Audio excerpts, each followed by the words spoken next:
The Last Cabin. At the edge of a forgotten village, surrounded by ancient woods and silence, stood a cabin made of rotting timber and lost time. The villagers called it the Last Cabin. They spoke of strange lights, missing travelers, and the unexplainable whispers that echoed from within its walls long after sunset. No one dared go near.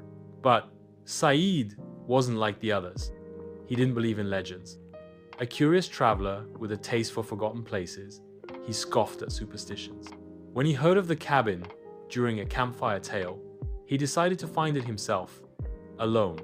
The path to the cabin was narrow, overrun with twisted vines and broken stones.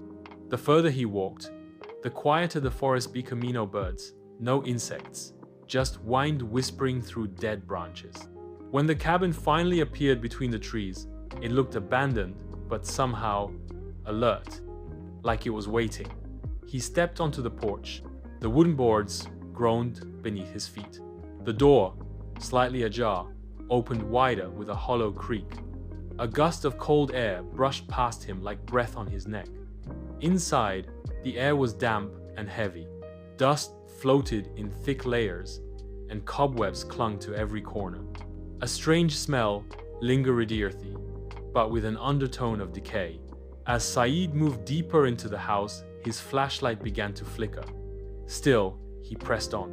The living room was frozen in time. Torn curtains, a broken rocking chair still swaying slightly. On a nearby table sat an old photo of a man who looked almost like Saeed.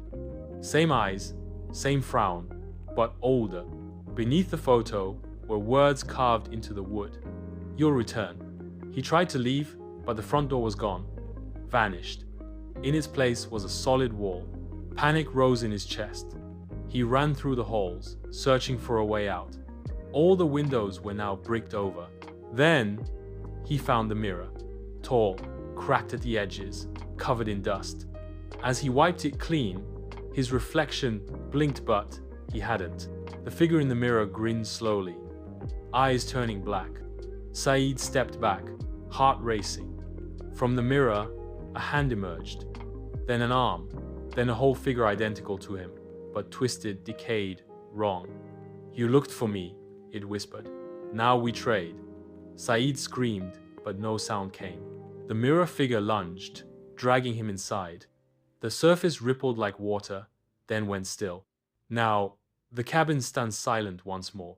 But sometimes, at dusk, if you stand close, you'll see Saeed's face in the mirror, pressed against the glass, eyes wide in horror, forever trapped, waiting for the next soul to take his place. What Saeed didn't know was that the cabin had been built long ago by a man who practiced dark rituals, trying to communicate with other realms. Over decades, the cabin absorbed the essence of those rites, twisting into something alive. The villagers, once witnesses to his madness, burned his name from all records, but the house remained anchored to the soil, feeding on fear.